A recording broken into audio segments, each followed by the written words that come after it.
m'ont toujours interdit de regarder par la fenêtre la nuit. Je viens de découvrir la terrible raison qui se cache derrière cet avertissement. Depuis que je suis bébé, mes parents m'ont toujours dit de ne pas regarder par la fenêtre la nuit. Je leur ai toujours demandé pourquoi, mais ils esquivaient la question avec un sourire étrange. En grandissant, j'ai cessé de poser des questions, sans jamais deviner les secrets horrifiants que mes parents cachaient. Tout le monde dans ma ville suivait aussi cette étrange tradition, donc je pensais que c'était normal, jusqu'à ce que j'aille à l'université et que je remarque que les autres enfants n'avaient pas ces habitudes. Alors, à Noël, quand je suis retourné chez mes parents, je me suis rappelé qu'ils m'avaient dit de ne pas regarder par la fenêtre. Je leur ai souri et j'ai ri doucement, en leur disant que je ne le ferais pas. Mais la curiosité m'a piqué dès qu'ils ont quitté la pièce. Allongé dans le noir, j'ai pris une décision. J'allais regarder par la fenêtre. Juste au moment où ma main atteignait le rideau blanc et léger de la chambre d'amis, je me suis arrêté. Mon esprit s'est rappelé ce jour où j'avais 12 ans. Mes parents parlaient dans la cuisine. J'étais à la maison avec la grippe et je m'apprêtais à me rendre à l'évier pour boire de l'eau. Je me suis arrêté dans l'embrasure de la porte. Je me suis caché derrière le mur, sortant juste ma tête d'1 centimètre. Ma mère pleurait et mon père la serrait dans ses bras et la berçait. Cette pauvre petite fille, je me sens si mal pour sa famille, chuchotait ma mère. Mon père hochait simplement la tête en continuant de la tenir. Je suis retourné dans ma chambre après ça. Quelques heures plus tard, mon père est monté avec plusieurs planches de bois et a barricadé mes fenêtres. Pourquoi tu fais ça, papa? Lui ai-je demandé. Oh, ce n'est rien, juste pour des raisons de sécurité, a-t-il répondu. Le lendemain, j'ai appris à l'école qu'une petite fille avait été retrouvée morte le matin précédent, la fenêtre brisée et les rideaux déchirés. Je suis revenu au présent. Ma main s'est retirée du rideau. J'ai secoué la tête, me maudissant d'être si bizarre. Qu'est-ce qui pourrait arriver de pire? Ce n'était qu'une fenêtre. Elle ne pouvait pas me faire de mal, non? Alors que ma main s'approchait à nouveau, mon instinct me disait d'arrêter. Mon estomac se tordait à mesure que je m'approchais de plus en plus.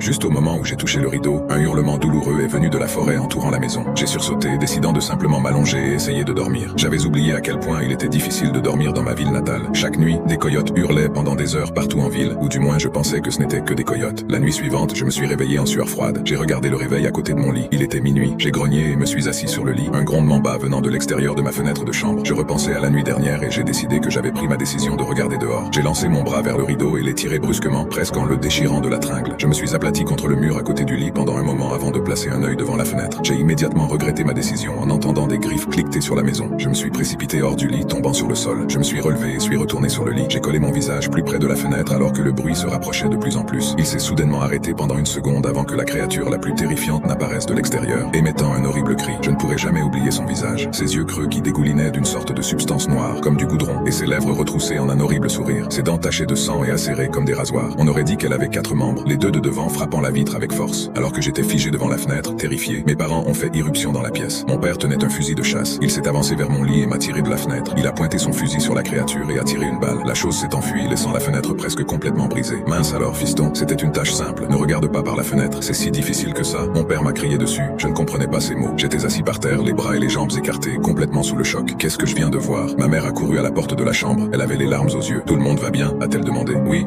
on va bien. Mais on doit encore se débarrasser de ce foutu monstre, a dit mon père. Nathan, lève-toi, on a du travail à faire. Je me suis levé aussi vite que j'ai pu. Mon père m'a mis le fusil de chasse dans les bras et est descendu au sous-sol. Il est revenu avec une machette et une sorte de pulvérisateur. Il a aspergé le liquide sur la machette avant de se diriger vers la porte d'entrée pour attendre. Papa, que fais-tu? Ai-je demandé, confus. J'étais juste traumatisé et maintenant mon père attendait à la porte, machette en main, comme s'il allait tuer quelqu'un. Au lieu de me répondre, mon père m'a simplement fait signe de me taire. La maison est restée silencieuse pendant plusieurs secondes avant qu'un fort bruit de martèlement et des hurlements ne proviennent de la porte d'entrée. Nous avons entendu un déchirement et nous savions que la porte moustiquaire n'existait plus. Le bois de la porte intérieure a commencé à se fissurer et j'ai fait quelques pas en arrière. Mon père m'a jeté un regard noir. Nathan, ce n'est pas le moment pour ça. Vise avec ce foutu fusil et prépare-toi à tirer. J'ai pointé le fusil sur la porte, cherchant l'endroit d'où venait le hurlement. La porte était solide, mais elle n'était pas indestructible. La créature a fait irruption à travers la porte et j'ai appuyé sur la gâchette dans un moment de panique terrifiée. Mon père s'est agenouillé et a abattu sa machette sur la tête de l'abomination. Les hurlements ont cessé et ma mère s'est précipitée avec une bâche pour couvrir l'endroit où la porte avait été détruite. Chérie, ça va? A demandé ma mère pour la 2e fois. Elle s'est approchée de moi et m'a embrassé les joues, comme pour s'assurer que j'étais toujours là. Elle est allée vers mon père et a fait de même. Nous allons bien tous les deux, descendez au sous-sol. Je dois nettoyer ça.